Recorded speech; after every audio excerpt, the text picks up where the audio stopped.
Chris back with Midwest Long Range. Dalton's back with me again. We're going to do a part 2 on his 6 Creedmoor load development. He's working through this with that Curtis vector action and his Bartline barrel. Tell us a little bit about what you got going on. Back for part 2 today. Today we're actually going to poke some holes in paper. This part, like I said before, I try to separate my velocity or my ignition node separate from my barrel harmonics accuracy node. Following Eric Cortina's method, he usually does a seating depth test in 3,000 increments. A lot of guys like to do 5 or 10,000 increments, and he kind of explains in the video that you kind of skip over a lot of accuracy nodes, if you will. Yeah. And explains, much like your powder nodes, you're actually going to see a wave through barrel harmonics, and the 3,000 seems to work better. You see more of what's going on. Okay. At least my personal experience, I've tried it and I've had good luck with it. Good deal. All right, so he'll get going. We're going to get him on the bench, and we'll just see how those loads work out. So here we go. Okay, guys, got the rifle set up. I'm going to be running 8 groups of 3-shot groups. Be 24 shots total. The load I actually have loaded up is the same load as before that I tested for velocity node. Peterson brass, large rifle primer, Federal GM 210. The velocity node I picked was 40.6 grains, reloader 16. Put the velocity right around 3,100, give or take. I don't remember exactly what the numbers were, but right around 3,100. Had a decent little node there, and if you remember, I had a low node, which is what I'm running, and then a higher node around 3,150, I believe. For the groups, I started 20 thousandths off the lands, and I backed it down 3 thousandths after that 8 times. So we'll end up right around 41 grains off with the last group. And for this, like I said, poking holes in paper, trying to be honest and true with myself with my shots. If I do pull one, need to be honest with myself and call it. So that way I got good data later on the paper. And then also, I'm not exactly looking for a one-hole group. What I'm more or less looking for is obviously something that groups tight, but more of a cloverleaf style group. You can sometimes get bullet positive compensation at 100 yards. It may not always work out at distance. So I'm looking for more of a cloverleaf tight cluster consecutive throughout a couple different seating depths in the line. I don't want something that's going to bug hole in the next group just opens up an inch, inch and a half. I want to see consecutive cloverleafs.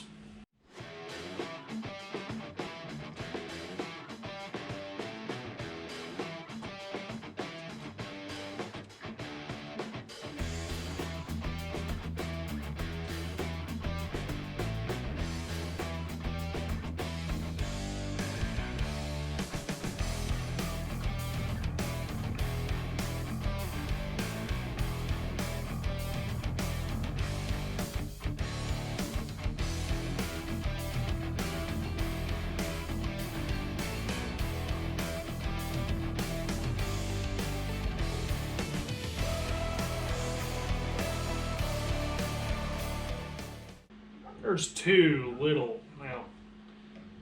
It'd be 23 and 26 thousandths off. Okay, but I know the thing would shoot better. That's a hell of it. Yeah. Okay, guys, we got all of our group shot, and I have to admit up front that not my best group session.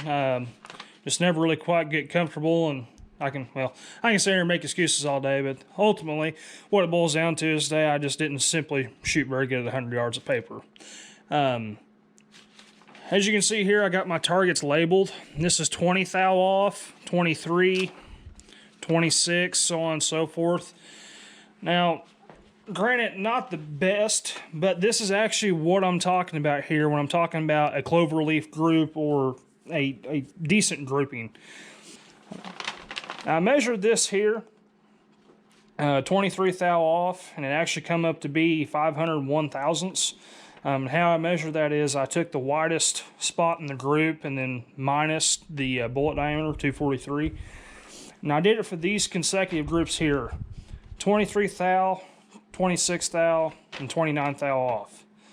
Now, once again, not the most stellar groups, but this kind of demonstrates what I was talking about. You got a decent cluster here with one being low.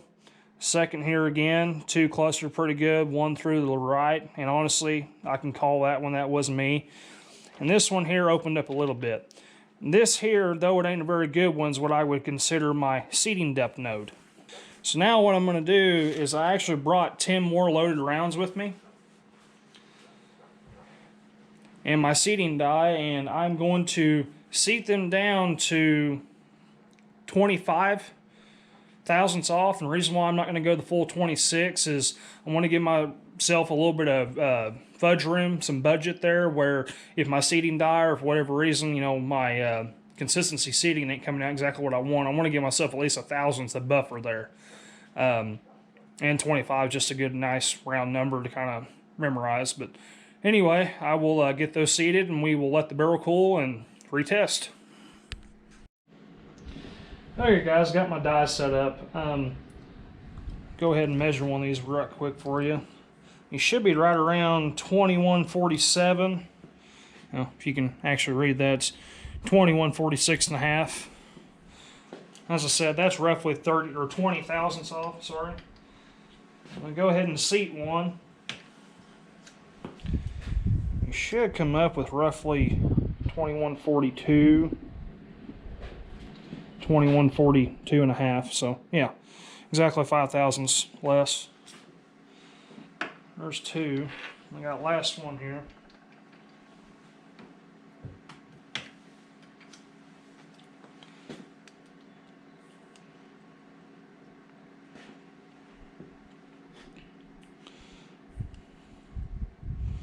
This one come up 43 and a half. Let's see if I can get a little bit better seat on here.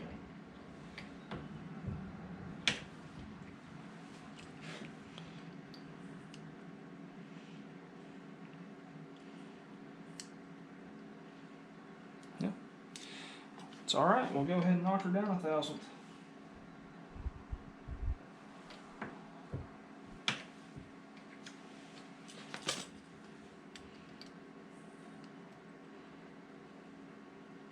There we go.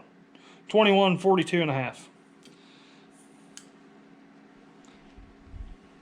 All right, so reseated these from 20 to 25 thousandths off. It seemed to be right around our node wanted to be for us on the group of paper. Well, pretty much let the barrel cool for another minute or so, get kind of prepared, and see if I can't shoot a little bit better. See if we can make these rounds count. Okay guys, got our target hung back up down there at 100 yards. Let the barrel cool down a little bit. Got our 3 rounds seated, 25 off. I've actually done a little bit of dry fire practice, see if I can't tune myself a little better. But anyway, here we go.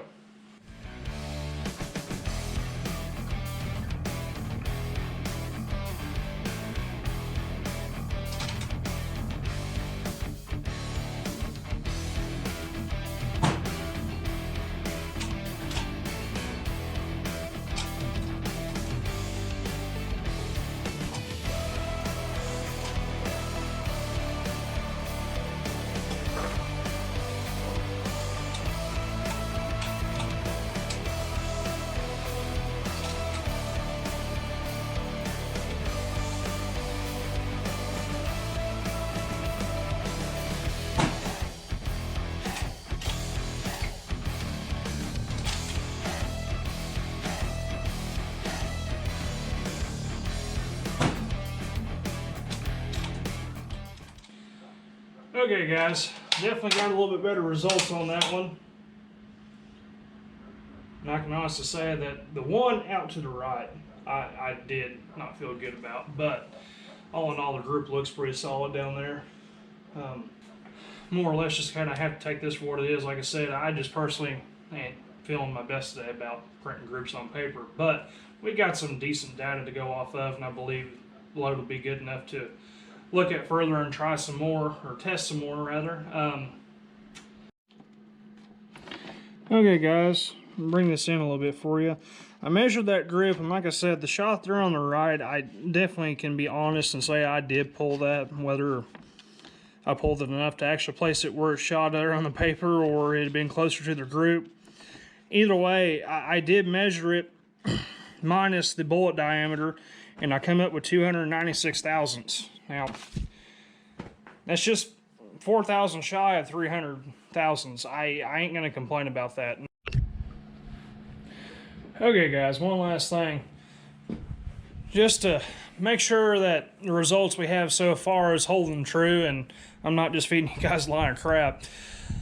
I was wanting to shoot a 5-shot group with the load that we have so far, which is 40.6 grains, reloader 16, and Burger 105 seated 25 thou off the lands.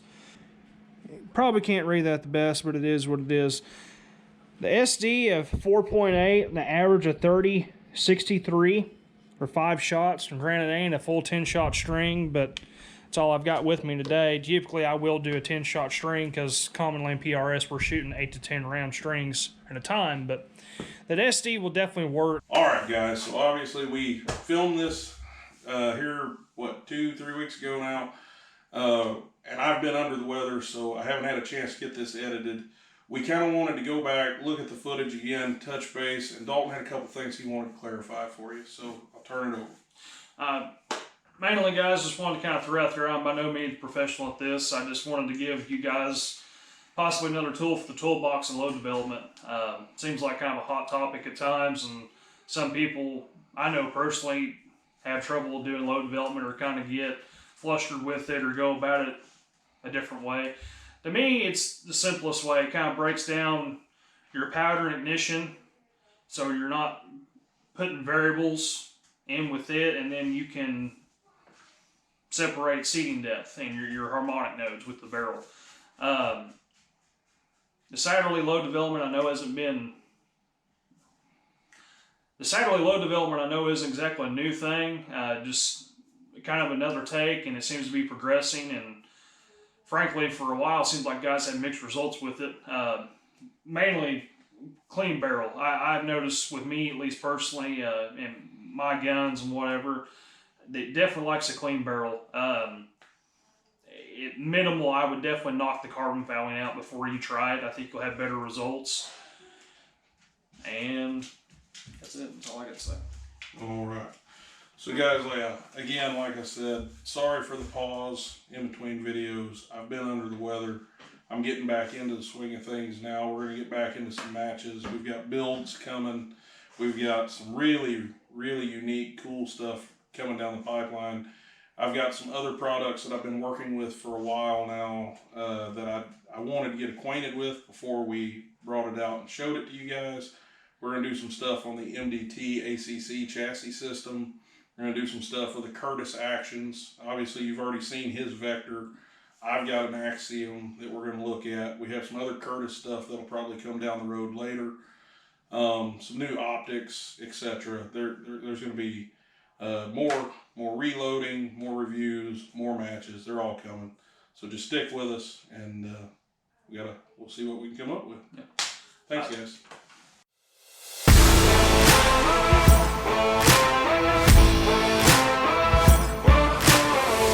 Results throughout the years with it. Here we are. Oh, shit.